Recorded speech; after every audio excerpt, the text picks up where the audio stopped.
공익형 직불제가 농업계 최대 이슈로 부각되고 있습니다. 농가 소득과 직결되는 대대적인 농업 직불금 개편이라 농민들의 관심이 쏠리고 있는 건데요. 하지만 공익형 직불제 도입을 둘러싼 논란도 여전합니다. 강창호 기자가 보도합니다. 정부의 개발도상국 지위 포기 선언 후 개도국 지위 포기를 규탄하고 직불금 개편을 반대하는 농민들이 전국에서 모여들었습니다. 이번에 WTO 개도국 지위 포기는 농업을 완전히 국가적으로 포기하겠다는 선언이에요. 농민들 다 죽으라는 얘기입니다. 기본 축을 지키는 게 쌀이라 생각하고 그 변동직불금은 그 축을 지키는 주요 보호 장치라고 생각을 합니다. 현재 쌀 직불금은 고정과 변동으로 나뉘어 지원됩니다. 논 1헥타르당 일정 금액을 지급하는 고정 직불금과 미리 정해둔 목표 가격과 해당 수확기 평균가를 비교해 그 차액의 85%를 지원하는 변동 직불금이 있습니다.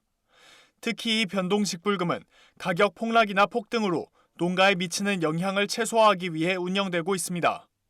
1년에 돈을 추수를 해서 돈을 받으면 그걸 가지고 농약값도 갚고 대출금도 갚고 뭐 이렇게 하다 보면 남는 게 없어요, 사실.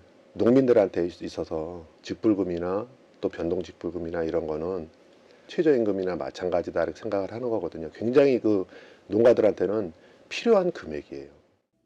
이처럼 변동 직불금에 기댈 수밖에 없는 상황이지만 최근 3년간 직불제에 쓰인 예산이 한 해 평균 2조 원을 넘기면서 개편 필요성은 이미 2, 3년 전부터 논의되고 있었습니다.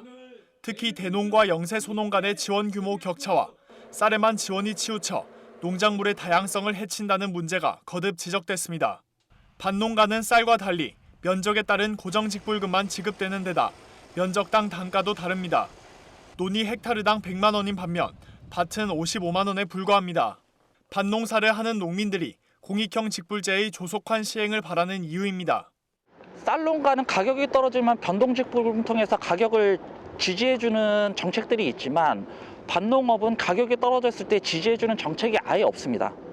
이러한 밭농업에 대한 생산성을 높이기 위해서는 쌀농업에 준하는 정도의 수준까지 올려서 밭농업도 쌀농업만큼 지원 체계가 만들어져야 된다. 이런 논의들이 필요한 것이죠. 하지만 정부는 공익형 직불제 도입과 관련해 농지의 종류 및 면적에 따라 직불금을 차등화하겠다는 기본 방안만 밝힌 상태입니다. 소농과 대농의 직불금 수령의 격차를 줄이겠다는 겁니다.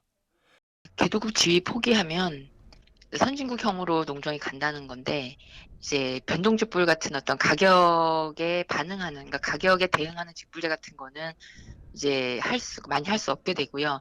생산 비연계형 직불로 가야 된다는 게 바로 이제 그 핵심 키워드입니다. 그래서 공익형 직불제로 전환하면서 기존의 농정 예산들의 재편, 구조조정이 반드시 좀 필요합니다. 왜냐하면 눈앞에 닥쳐온 농업 직불제 개편, 농가 소득 제고와 농업 발전을 위해 구체적인 운영 방침을 조속히 결정해야 한다는 주장이 거셉니다. 보다 자세한 내용은 오늘 밤 8시 30분 이슈 현장 속으로에서 전해드립니다. MBS 뉴스 강창호입니다.